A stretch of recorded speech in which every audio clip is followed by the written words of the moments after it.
The frost on the saloon window had fractured the world into 1,000 shards of lantern light and drunken laughter.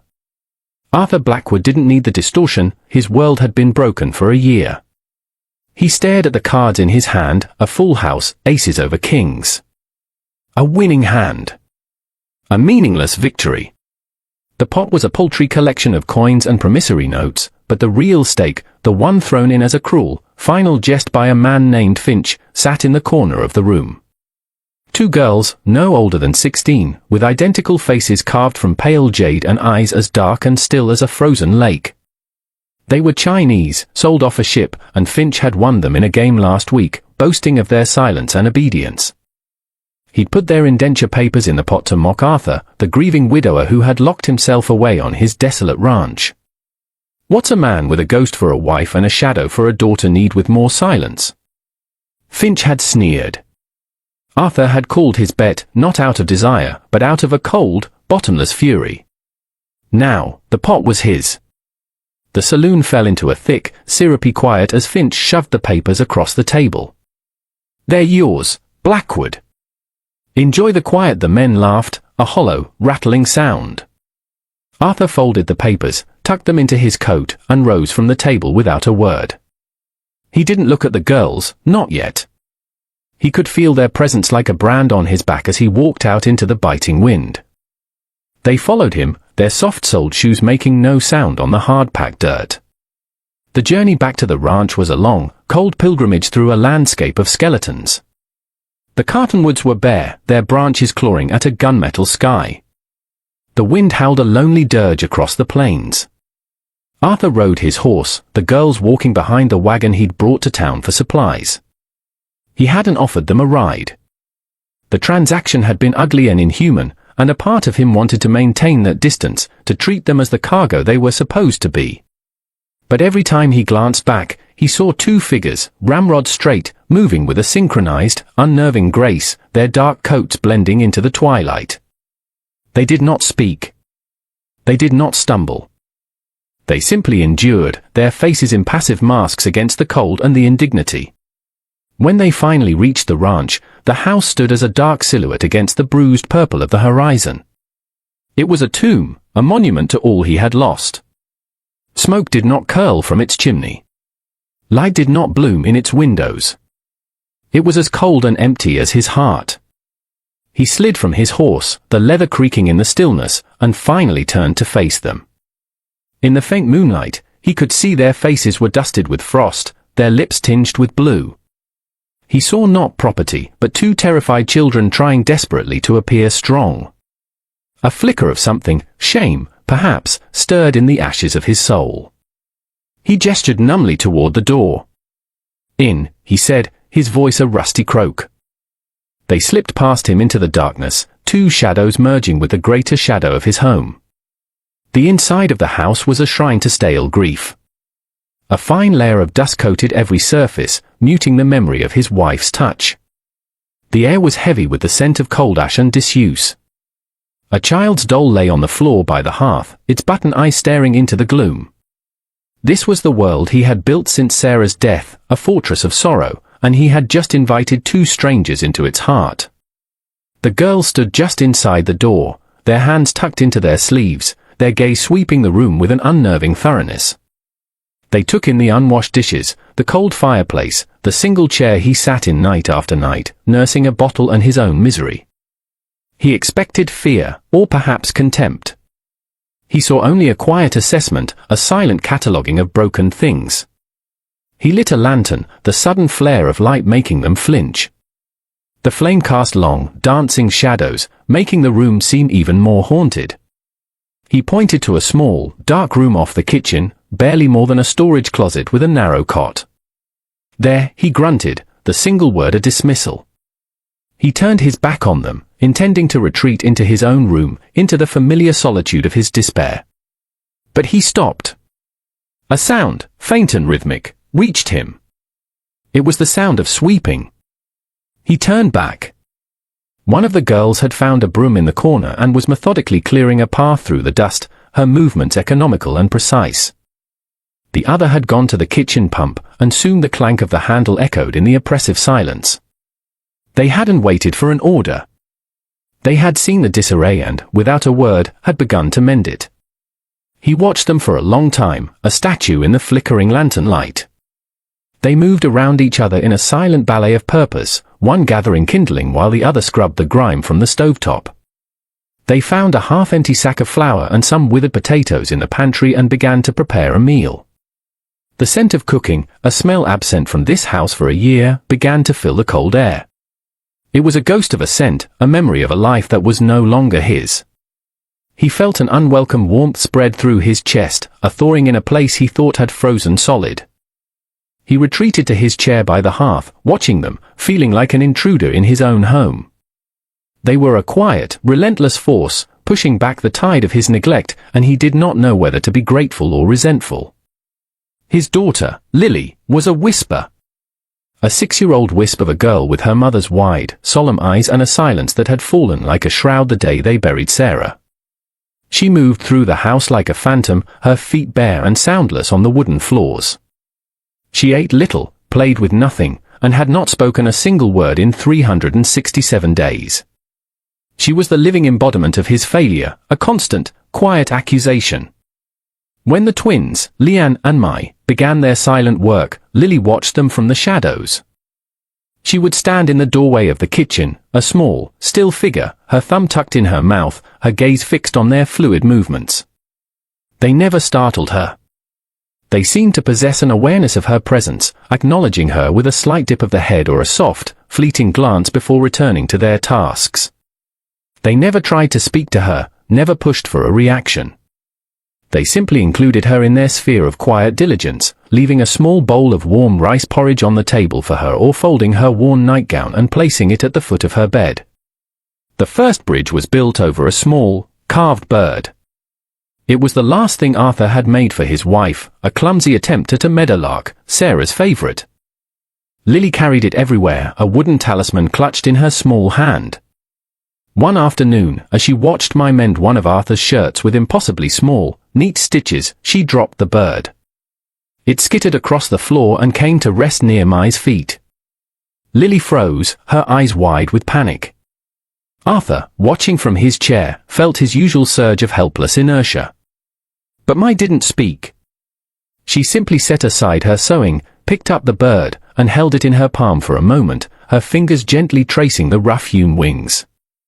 Then, she looked at Lily and offered it back, not with a pitying smile, but with a look of shared understanding, as if acknowledging the totem's profound importance. Lily hesitated for a heartbeat, then scurried forward, snatched the bird, and retreated back to her doorway. But for the rest of the day, she stood a little closer, her fear replaced by a fragile curiosity. The true shift came a week later. The house was warmer now, cleaner.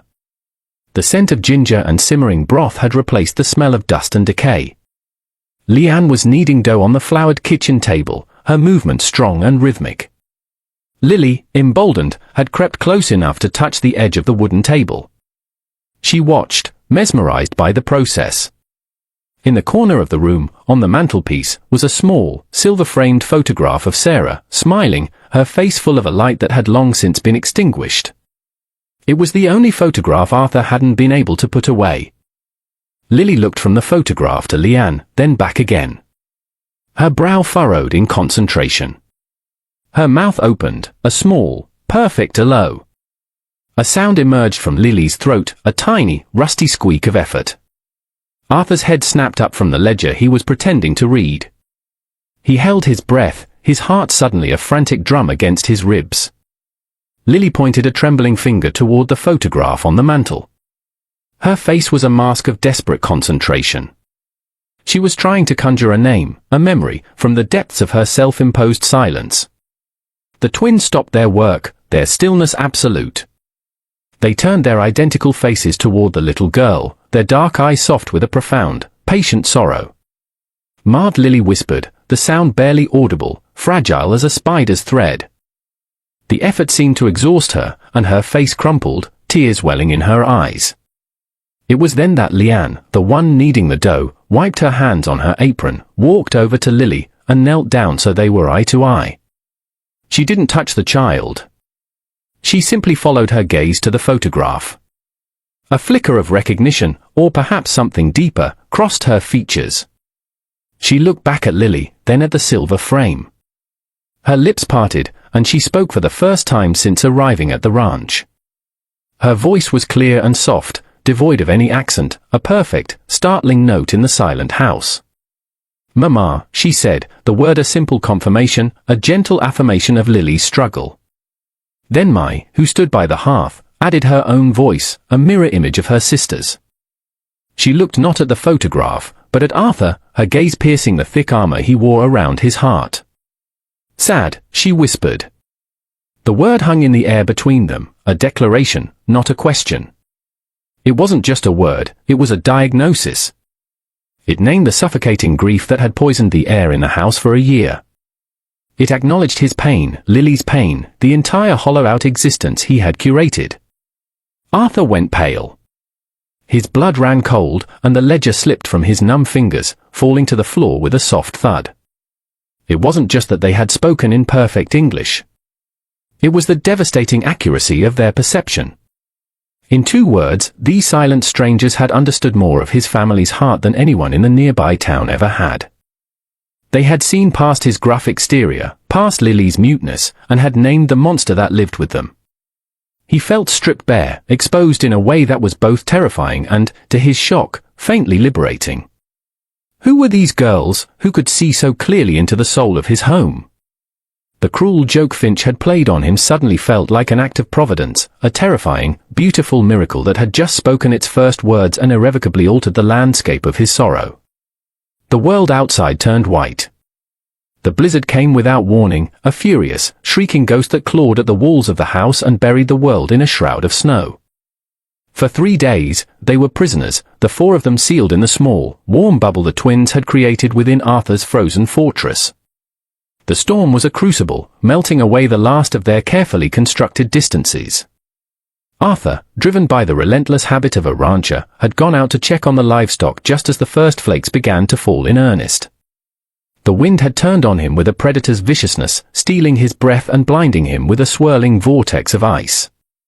By the time he stumbled back into the house, his coat was a sheet of ice and a deep, rattling cough had taken root in his chest. He collapsed before the hearth, shivering violently, the world dissolving into a feverish haze. Through the fog of his illness, he was aware of small, cool hands on his forehead, of a spoon pressing warm, bitter liquid to his lips.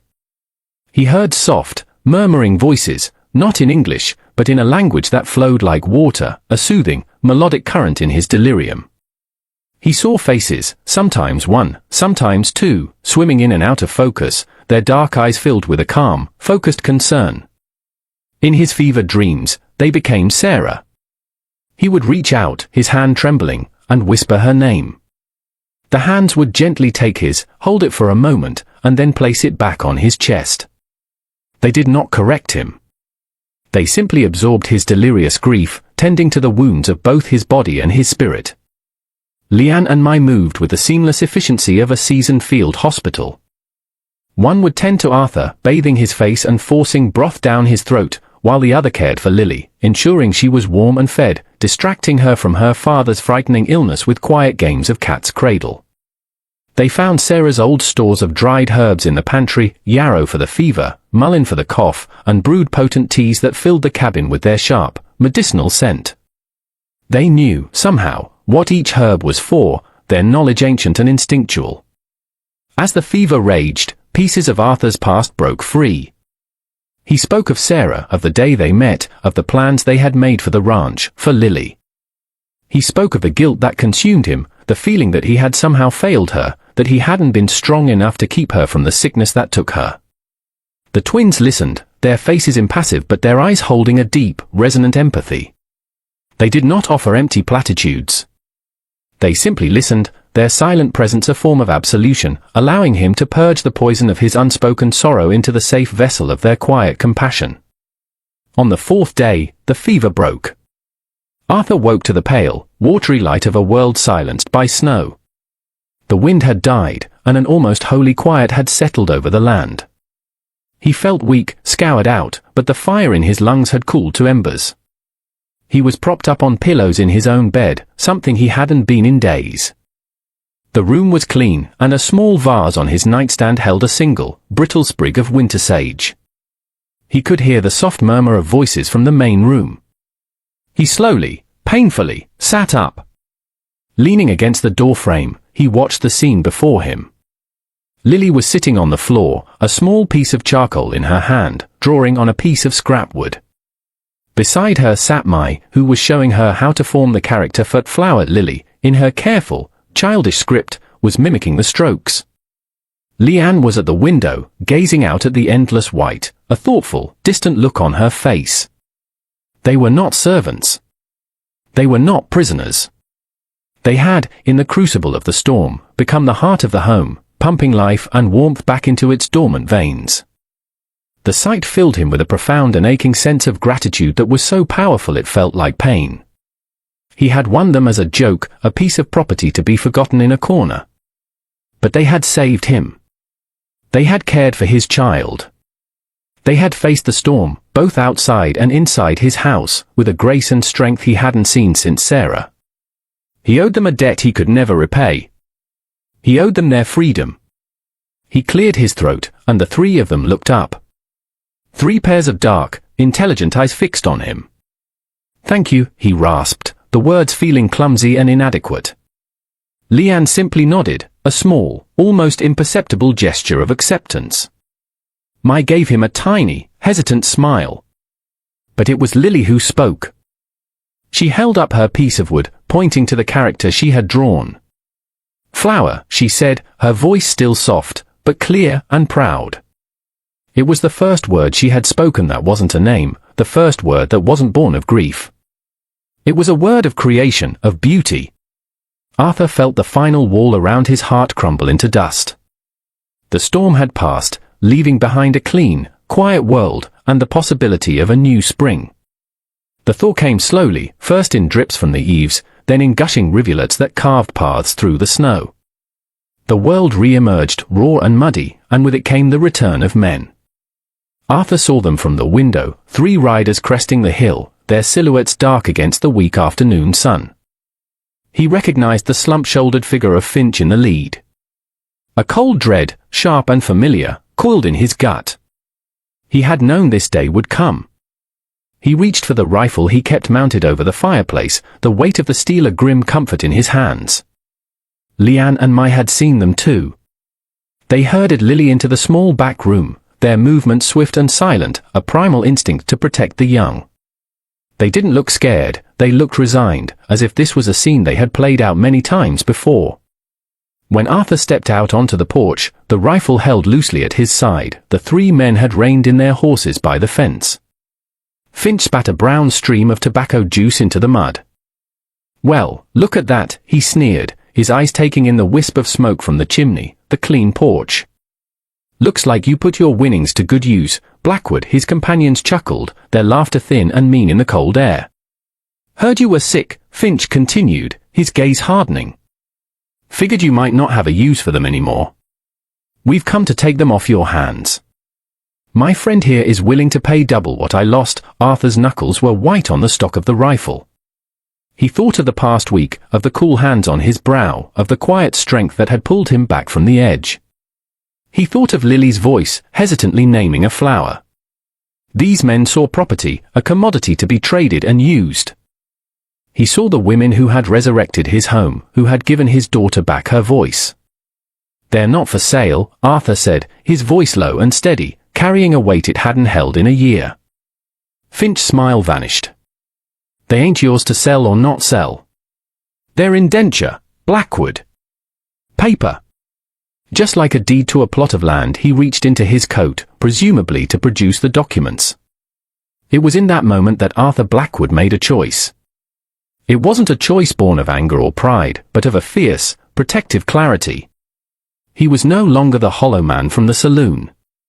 He raised the rifle, not aiming it, but holding it as a definitive, uncrossable line. "Their names are Leanne and Mai," he said, the words clear and deliberate. The act of naming them, of speaking their identities into the cold air, felt like a sacred vow. It separated them from the anonymity of property and gave them the dignity these men sought to deny. "They are under my protection. They are family. The word hung in the air, as shocking and transformative as the first words the twins had spoken in his kitchen. Family. It was a word he thought had died with Sarah. Finch stared at him, his mouth slightly agape. He saw the change in Arthur's eyes, the unyielding resolve where there had once been only drunken despair. This was not the broken man he had mocked in the saloon. This was a man defending his home, his kin. The other two men shifted uneasily in their saddles, their bravado evaporating in the face of Arthur's cold certainty. "You're crazy, Blackwood," Finch finally spat, though the insult lacked its earlier venom. They're not your kind, they are my kind," Arthur replied, his voice unwavering. "They are the kind that show compassion. The kind that heal. The kind that stand by you in a storm. Now, get off my land." He took a step forward, and the simple movement was more threatening than any shout. It was the movement of a man rooted to his ground, to his convictions. For a long moment, the world held its breath. The only sound was the dripping of melting snow and the nervous stamping of a horse. Then, with a curse, Finch yanked on his reins, turning his horse so sharply it skittered sideways. "This ain't over," he snarled over his shoulder. But it was. They both knew it. As the three riders retreated, their backs slumped in defeat, Arthur remained on the porch, the rifle still in his hands. He stood there until they were nothing but small specks on the horizon. The door creaked open behind him. Leanne and Mai stepped out, their faces unreadable but their eyes shining with a light he had never seen before. Behind them, Lily peeked out, her small hand clutching Mai's sleeve. They had heard everything. They had heard him claim them. He lowered the rifle and turned to face them, his new family. He didn't know what the future held, what new challenges they would face. But for the first time in a very long time, he felt not the crushing weight of the past, but the fragile, hopeful promise of a future. Peace settled over the ranch, not like a blanket, but like the first blades of grass pushing through the thawing mud, tenacious, quiet, and green. The rhythm of their days found a new, gentle cadence. It was a life built of small, significant moments. It was the sight of Lily, her silence now a memory, running through the new grass, her laughter chasing the butterflies, a sound Arthur thought he would never hear again. She chattered constantly, a mix of English and the Chinese words Leanne and Mai were teaching her, her world expanding with every new syllable. It was the smell of baking bread mingling with the scent of wild sage that Mai planted in a small garden by the kitchen door. The house, once a hollow shell, was now filled with the aromas of life, of sustenance, of care. Arthur found himself working with a renewed purpose. He repaired the fences, cleared the fields, and bought 2 new mares, his movements no longer driven by the numb pull of obligation but by the desire to build something lasting, something worthy of the 4 people who now called this place home. He learned the language of silence they had all once shared was not one of emptiness, but of profound communication. He learned to understand the slight frown on Leanne's face that meant the well water was low, the small smile Mai gave when the bread rose perfectly, the way Lily's hand would seek his when she was tired. He, in turn, communicated through his actions. He built 2 proper beds for the girls' room, the scent of fresh sawn pine a testament to his gratitude. He bought them bolts of soft blue calico in town, a silent apology for the rags they had arrived in. He began to smile again, small, rusty smiles at first, but they slowly grew more frequent and genuine, crinkling the corners of his sun-weathered eyes. One evening, as twilight painted the sky in hues of rose and lavender, he found Leanne on the porch, watching the horizon. She was holding a small, intricately carved wooden flute he had never seen before. She put it to her lips, and a melody drifted into the evening air. It was a song of heartbreaking beauty, filled with a longing for a land she would never see again, but also with a quiet, resilient hope for the one she was in. It was the sound of her soul, and she was sharing it with him. He sat down on the steps beside her, not speaking, simply listening, sharing the moment of quiet beauty. The music was a story of its own, a tale of hardship and survival, and in its notes, he finally understood the depth of the strength she and her sister possessed. Their past remained a locked room, the key held solely by them. Arthur never asked about the land they'd come from or the horrors that had led them to a poker table in a dusty saloon. He knew trauma recognized its own reflection, and he gave them the same grace of silence they had once given him. But sometimes, in unguarded moments, glimpses of that past would surface. A flinch at a raised voice, a shadow that passed over Mai's eyes when a stranger rode too close to the house, the way they would sometimes speak to each other in rapid, hushed tones, their hands instinctively seeking each other's as if for an anchor in a sudden storm. Arthur learned to be their shield. When he went to town for supplies, they now came with him, sitting tall and dignified on the wagon seat. The first time, the townsfolk had stared, whispering behind their hands. Finch and his cronies were there, leaning against the general store, their faces curdled with resentment. Arthur simply stared